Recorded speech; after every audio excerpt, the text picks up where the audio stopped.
Welcome back, ladies and gentlemen, and fight fans around the world. It's your boy P. Welsh here with another UFC picks, previews, and predictions. Coming off a monster 12-1 week for UFC 303. Hope everybody had a happy 4th of July, ladies and gentlemen.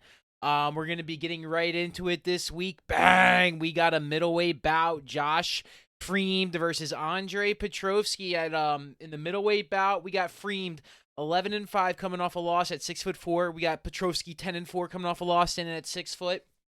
In the middleweight division, a little bit of a reach advantage in for Freemed here. My camera's not on. Hello? So that being said, I really do like I really am a big fan of Freemed here. I am an anti-Petrovsky guy. I just really don't think he has much to offer. I think he's a little bit older. I don't think he has the best gas tank. He doesn't have anything that wows me. Freemed, I think, is really desperate for a win here. He's not on any form or anything like that to really just think. I'm also just mainly a anti-Petrovsky guy. This fight's kind of do or die for Freemed. If he doesn't get here against Petrovsky, like, who does he get it done against, though? I expect something kind of special from him. I think he can put in a sub-performance on Petrovsky. I think he can wrestle him to the ground. I just don't think he'll be able to stand with him either at the disadvantage. Like, Petrovsky's going to have to close the distance on Freemed. He's going to be able to strike and then find the striking and use it to a grappling advantage, which is some of his strong suits. So, I mean, I got Freemed here at a pretty much a pick'em rate. I find that very favorable for the people there. They're going with Petrovsky, but I mean, I really do like Josh Freemed here to get something done because Petrovsky, like I said, I just don't think he really has anything to offer. Now, if he comes in there as slumps Freemed on a KO, then maybe Freemed is just wash and dog water, bum juice, whatever, the adjectives you want to use when describing people that are underperforming. But those are very vivid terms. But I just like Freemed here. I think he really gets the job done. I think he puts on a nice performance, and I think he'll show up and really dominate Petrovsky. I think if he can he'll get him damaged. Like he's not invincible. So I don't mind this matchup here. Starting us off pretty strong. I think we get a finish from Freemed here. Maybe a sub, ground and pound, something. Do a little damage, take him down, finish him on the ground, and then we go to the next one. Bang! This is Luana Santos versus Maria Agapova. 7-1 Santos versus 10-4 Agapova. Santos coming off a win. Agapova coming off a loss.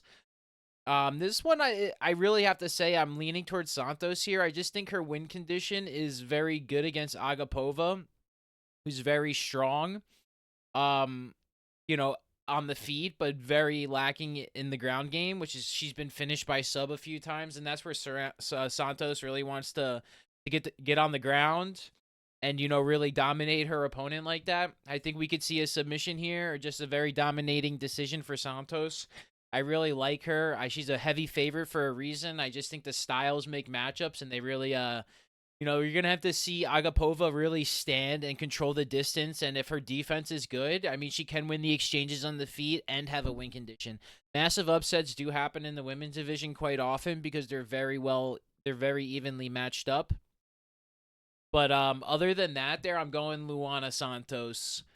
Okay, let's keep it quick. Actually, we have a prelim in the middle there that UFC did not update. We have Montel Jackson versus Damon Blackshear, 13-2 versus 14-6-1. Montel Jackson on a 4-1 run, and we got 2-2 with one draw for Damon Blackshear. Looking at this early on, I like Montel Jackson. We go take a look at my guy. 7 wins by knockout, 5 by decision, 7-2 record in the UFC. A lot of rescheduled bouts against highly quality opponents, Basharat, Saeed Gutierrez, and wins over Ars. I really think he's in a highly favorable position against Damon Blackshear here. Blackshear is just not as clean as a fighter as you will want him to believe. He does lose to quality opponents over time. Batista decision, Basharat decision, and that looks even worse how bad Basharat has looked. But because I actually think he almost won this fight as well. I remember that being the case. So not the form, but Batista's a gangster too. So this one's going to be close. Very light common opponents, but I'm going to go Montel Jackson there. Don't forget about that one before. They just didn't update their website before we got going onto the video. So right before Santos and Agapava, we're going to sneak in Montel Jackson on the pick. Montel Jackson on the official pick here. Bang, bang, bang over Damon Blackshear. Boom. And actually, you know what? They're going to do it to us again, UFC. They do it to us again.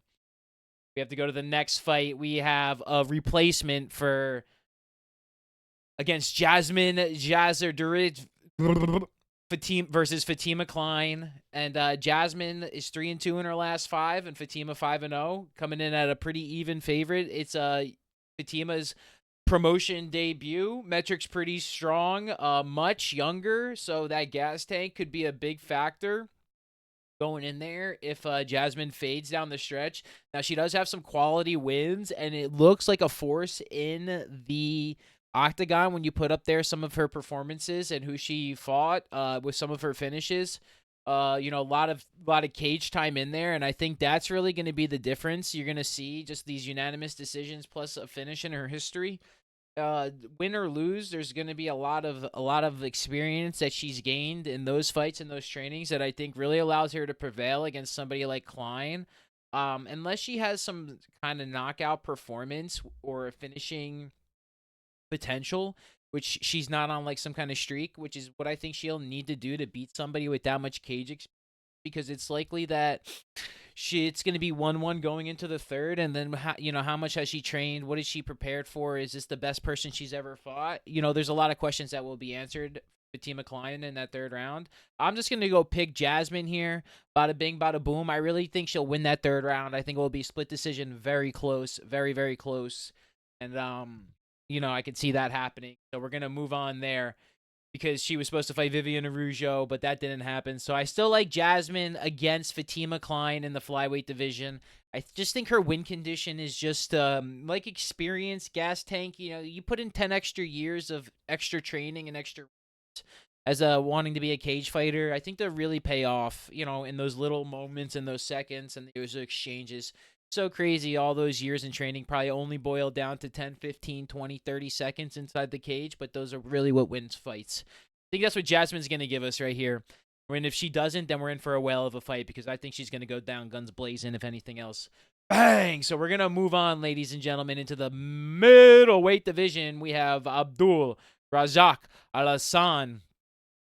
And actually, we're going to one more time, ladies and gentlemen, one more time. The UFC's website is missing it once again. We're looking at Joshua Van versus Charles Johnson here. Van 10-1, coming off some rescheduled bouts here. What can you say about 10-1 record? He's got a lot of high level opponents, a lot of rescheduled bouts here. I think he's got a lot of potential. I really just don't like this matchup for him against Charles Johnson. 15-6, but on an absolute run. Again, one of those things where all that cage time really pays up over time. Got 4-4 in the promotion, but a lot of decision wins, a lot of decision losses, and I think this one is where it goes again. I think his boxing is pretty elite. I think he's got great takedown defense, and I really like Charles Johnson. One of my up and coming flyweights. I think he can put kind of like that total performance that somebody like, not saying he's gonna has the length or finishing ability like O'Malley, but somebody that can put in the striking, has that kind of component, and has the takedown defense and grappling skills to defend everything. And I think that's where we kind of can see Charles Johnson leaning towards, and I think it's where his development has really taken a big advantage or a big jump there recently. And I think he's a matchup nightmare for Joshua Van. Joshua Van needs to kind of have somebody that he's going to have to dominate and win positions, and Charles is just not going to give you that inch. He's not going to give, you're going to have to earn everything. If you're coming forward, he's going to be going backwards. If you're coming from the side, he's going the other way. I think he's really got great octagon presence. He's really good at just straight up fighting and striking. I think he's got great feints, great timing, and I think he's an absolute nightmare for Joshua Van. I like Charles Johnson all day. Dan, what can you say? I really like him too. He's a hella big prospect. You know, wins over Borjas. He's pretty good. Lee Burns, big finish, but like now he's taking a massive step up in competition. And I think Johnson's already been against competition probably even better. So I think it's going to be very tough matchup for Van. And I actually like Charles Johnson. I'm picking him. I think he's a dog on the card. I don't know what the official percentages is, 85-15. I know that's not very high, but for me, I like Charles Johnson, and I like what he's going to be able to because of the competition he's faced. Bang! Let's move on, ladies and gentlemen. Finally, that's a very I can't believe they don't update the website like that. But we're gonna move on here to the middleweight division. We got Abdul Razak Alasan versus Cody Brundage. We got 12-6 versus 10-6. A little bit of a reach advantage or height advantage for Brundage. A little bit on the reach for Razak Alasan. Win only wins by knockout. No hard judges not needed for Rakan Azal. Cody Brundage gets finished quite a bit. He's really gonna have to win the grappling exchanges, and if he can't do that and has to strike with Razak Alasan, I could see second round KO here. I got Razak Alasan all day. Brundage, I like Brundage, but if you go look back at his career, he is just not a formidable opponent. I remember the win against Reese, but maybe Reese just made that, DQ win. Can you really say too much more about that? Then a bunch of decisions before that. I think he leaves a lot to be desired with what he could do. I think he's one of those guys. I don't know if he can. I'm never going to tell anybody to change weight classes, but maybe go down the middleweight and find some success with able to physically dominate people. I know it's a big gap between middleweight and welterweight, but that's where I kind of think he loses quite a bit of his juice against somebody that's going to strike with the veracity, precision, and explosiveness as Razak Alasan, and I think that's what you end up seeing here. I think we just see my guy flattened out at some point. I know he's got a couple losses on there, but I mean, standing in there with Buckley that's a feat in its of itself. A couple finishes. Loss to Joe Pfeiffer is nothing. Joe Pfeiffer's a matchup nightmare. And he's one of those people that he could probably do light heavyweight, but him cutting the middleweight is just so advantageous. So I think that's something that Brundage needs to implement maybe in his UFC career, because I think he just gets steamrolled and flatlined against Razak Alasan. I mean, could be first round, maybe second round, maybe something like that. But you see this guy going to the decision. Even if he does, this guy, no way Brundage makes it to the decision against some guy that throws absolute cannons. Razak Alasan for the picks, ladies and gentlemen. Boom. Moving on to the next one. The featherweight bout, Julian Erosa versus Christian Rodriguez. 29-12 for Erosa coming off a win.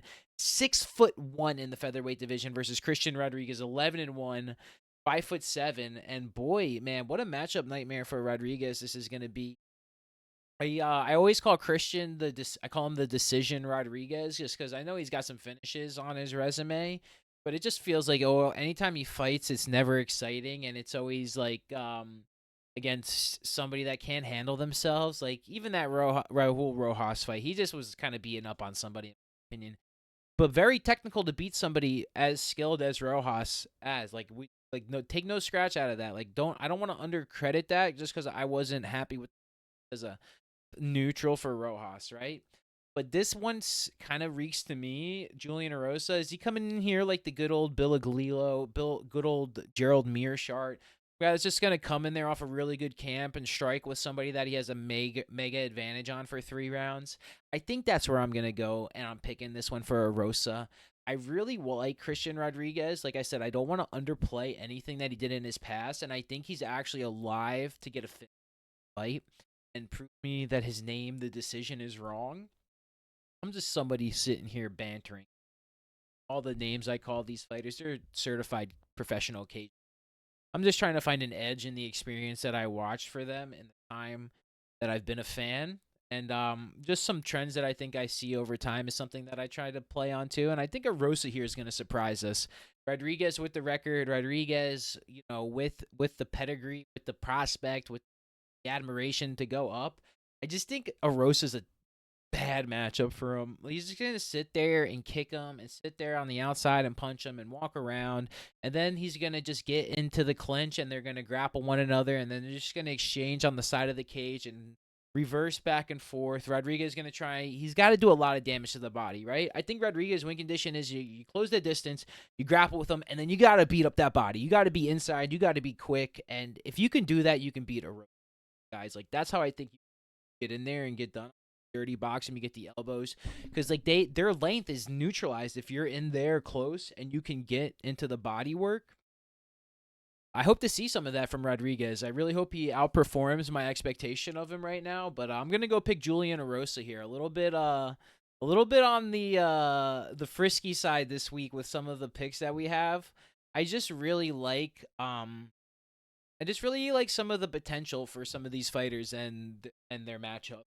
I don't really care what the odds makers say because they're tough to, they're betting, they're selling tickets, right? I'm trying to preview what may happen, right? Like what we kind of see based on history, styles, the matchup. And the odds are just a guidepost for me because a lot of times you'll look, sometimes the favorites all win. There's a lot of times there's a 8 favorite win streak fight.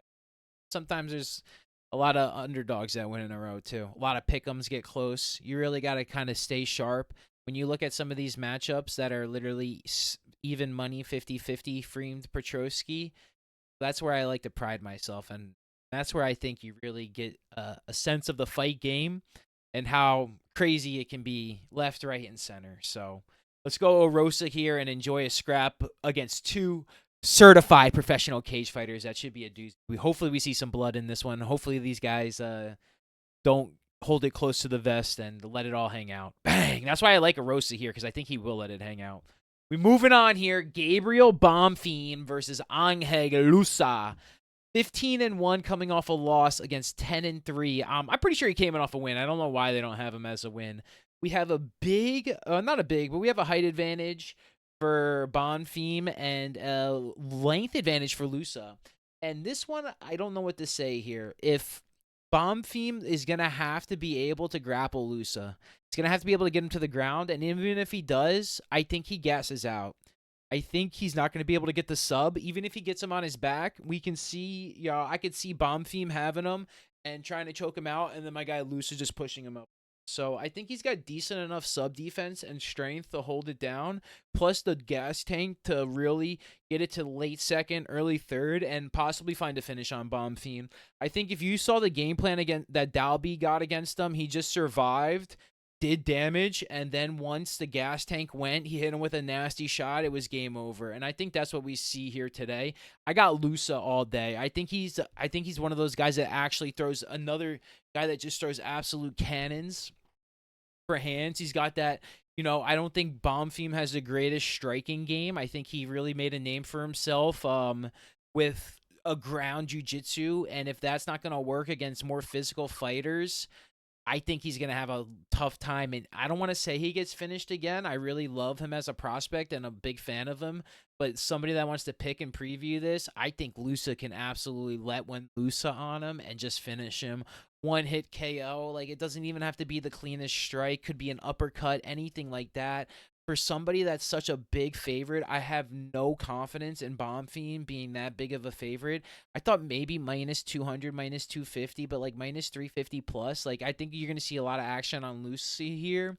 And I think he's live for a KO. Again, one of those things. You got to start looking at this stuff in the second round. I feel like the finishes, sometimes they're tough to come early because they're pretty even matched up for the first part. But once the better fighter gets to reset, and it just seems like that second round, that better fighter has the advantage and gets to finish, right? And that's what I'm kind of seeing here. And what I can see happening is he can dominate the first round. He can 10-8 him the first round. But if in the second round he gets him down and then he can't keep him down, he's gassed, Lusa gets up, pushes him, and then just does so much damage, he could be done in 20 seconds, right? He does one shot, and the ref might have to get in there so he doesn't take any more damage. And I think that's what we see here. It could be an uppercut, could be a overhand right. I just think Lusa at some point gets the job done, and just it could be I think be a TKO, you know, ref stoppage. But I'm just not picking Bomb Theme. I don't have the confidence, even at minus 375. That scares me even more as somebody that does that. And I think there's big potential here to go the other way. And now we're moving on. Oh, it's not the co-main event because the co-main event was actually I don't even know what the co-main event is. It's probably Santiago Ponzinibbio versus Mazlum Slaklivov. There's no way this is the co-main event. Ponzinibbio 30-7, coming off a loss to Money Moicano. Slaklivov 19-5, coming off a loss. 5'11" versus Ponzinibbio 6 foot. A little bit of a reach advantage for Ponzinibbio. And what do you want to say here? They actually have this one as the co-main event, but we'll do it backwards. This video is scuffed with you know, the sequencing. So, you know, here's my thing with Slaklivov. Does he have any gas tank to hold up with Ponzinibbio, who can finish him in the second and third round? That's where I got Ponzinibbio here all day. I just think the potential on him, even though he hasn't had as much octagon time as he's wanted to, you know, a comeback against Morono, lost to Kevin Holland, you know, Michel Pereira went the distance, Jeff Neal, just like the leech he went with. There's so much that he has in his career that Slaklivov just doesn't even hold. And if you're like, oh, Ponzinibbio, he's going to go to the commentator booth, he's old. Well, freaking Slaklivov is 40. So that being said, I got Ponzinibbio here. I don't know if he gets a finish, but I think he definitely gets a decision win. He just seems like one of those guys that, like, I don't want to say the judges favor him, but he just seems like his style of fighting is very nice for the judges. And he's just a very fun fighter to watch. I think he lets it go. Even in the third round, I think he's got the gas tank that's way superior to Slaklivov. And I just can't see him dominating him because even in the third round, he can come back and get a finish. I got Ponzinibbio here. I think he wants to make a statement, bro. He wants to make a statement, and I think he's going to come back pretty strong. I think he loves the mic, kind of like Money Moicano. I think we're going to see a big finish and a little bit of a character there. Bang! Drew Dober versus not Mike Davis.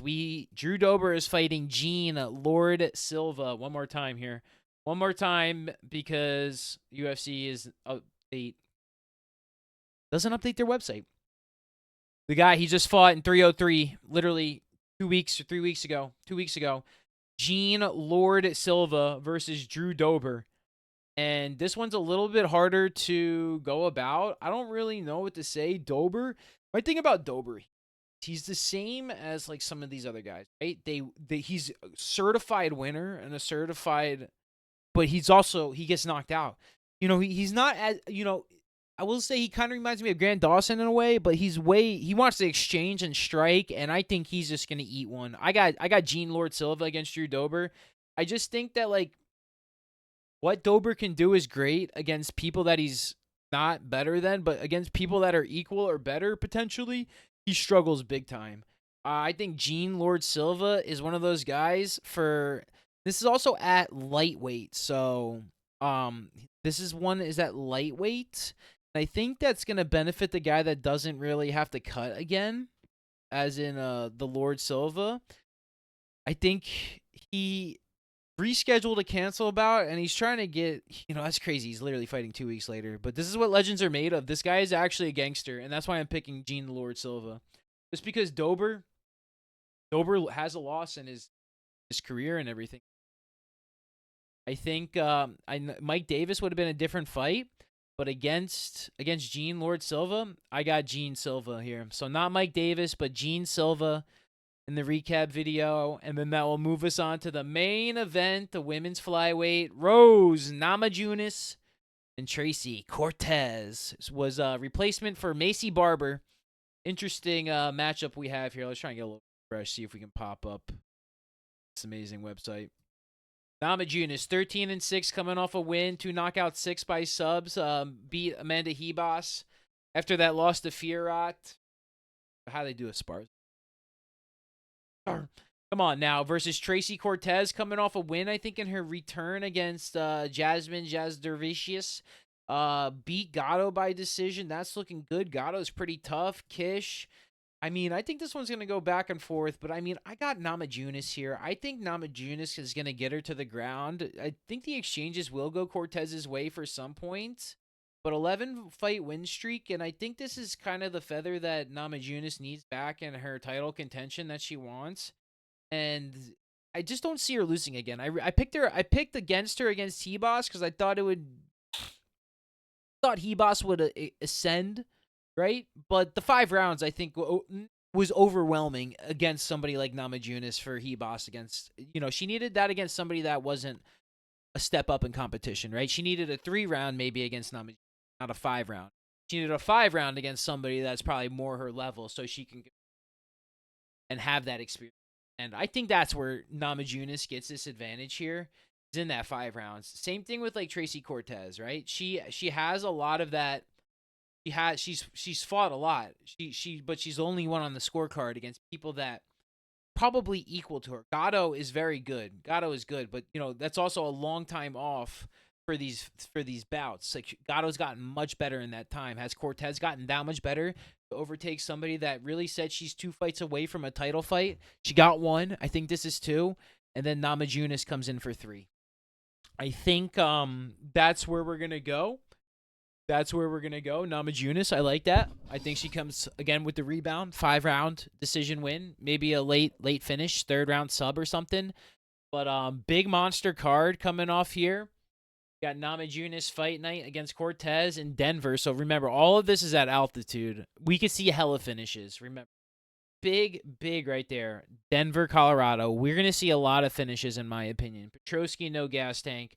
I got Santos.